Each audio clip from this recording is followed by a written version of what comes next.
Part 6 5x² y minus 15x y square 5x² y minus 15x y square. अब यहाँ पे हम इसको फैक्टराइज करने के लिए पहले नंबर्स में देखते हैं। 5 और 15 इन दोनों में कॉमन फैक्टर है 5, दोनों 5 की टेबल से डिविजिबल हैं। x² और x ये दोनों किससे डिविजिबल हैं? x से। So lowest power is x। y और y स्क्वायर में देखें हम, सो कॉमन इज y। अब फर्स्ट टर्म में हमारे पास क्या बचता है? 5 बाहर आ चुका है, x² में से एक x बाहर आ गया तो एक x बचता है, y पूरा ही बाहर आ चुका है। 15 में से 5 बाहर आ गया तो अंदर बचता है 3, x बाहर आ गया, y² में से एक y बाहर आ गया तो एक y बचता है। So this is our factorised answer 5xy bracket x minus 3y। Part 7 10a² minus 15b² plus 20c²। अब 10, 15 और 20 ये कौन से टेबल से डिविजिबल हैं? सो ये सारे के सारे 5 के टेबल से डिविजिबल हैं। 5 से a² b² c² कुछ भी कॉमन नहीं है तो हम वेरिएबल्स को छोड़ देंगे। अब फर्स्ट टर्म में 5 के टेबल में 10 कब आता है? 5 2 ज़ा 10, a² एज इट इज। 5 के टेबल में 15 कब आता है? 3 ज़ा b²। 5 के टेबल में 20 कब आता है? 4 ज़ा। सो 5 common 2a² minus 3b² plus 4c²। This is our answer. Now part 8 minus 4a² plus 4ab minus 4ca। यहाँ पे हम देखें नंबर में तो सब 4 से डिविजिबल हैं, कॉमन नंबर हमें 4 मिलता है। a² a and a, so lowest power for a is 1, तो हम a को कॉमन ले सकते हैं।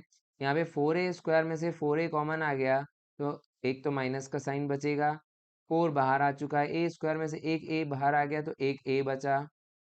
4ab में से 4a बाहर आ गया तो b बचता है, माइनस 4ca में से 4a बाहर आ गया तो अंदर सिर्फ c बचता है। So this is our answer. Now part 9 x² y z plus xy² plus xyz²। अब यहाँ पे हम वेरिएबल देखते हैं तो हमें x सब में कॉमन है, y भी सब में है और z भी सब में है।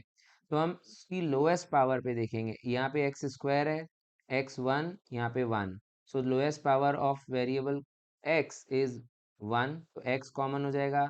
सिमिलरली y की यहाँ पे लोएस्ट पावर 1 है, यहाँ पे 2 है, यहाँ पे 1 है, तो कॉमन हम लेंगे y। सिमिलरली z की पावर 1, z की पावर 1, z की पावर 2, तो लोएस्ट पावर 1 है तो कॉमन हमें z मिलता है। अब जो जो टर्म वाइज हमें बचता है उसको हम यहाँ पे कॉमन रखते जाते हैं। अब x² y और z में से x कॉमन है तो हम यहाँ पे x रखते हैं, क्योंकि x y z में से x² y z में से x y z हमने कॉमन ले लिया।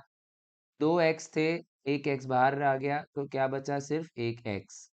दूसरे टर्म में हम देखें x कॉमन आ चुका है, y² यानी 2y हैं, एक y बाहर आ गया तो एक y बचता है, z का z बाहर आ गया, xyz² में से x कॉमन आ गया, y कॉमन आ गया, z² में से z, एक z कॉमन आ गया तो एक z बचता है।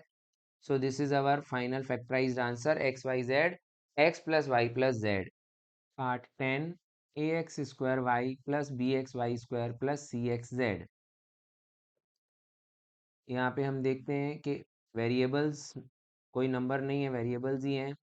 A B C, A B C में कुछ भी कॉमन नहीं है। X x x, so we get x as common. y² and y is common, z तो तीनों में है ही नहीं।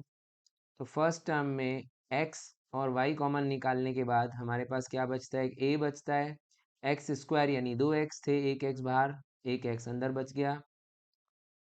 नेक्स्ट y जो था वो y बाहर चला गया, तो सेकेंड टर्म में हम देखें b बचता है हमारे पास, x बाहर जा चुका है, y² में से y बचता है। थर्ड टर्म में c, x और y दोनों बाहर जा चुके हैं, z बचता है। So this is our answer for 10th part.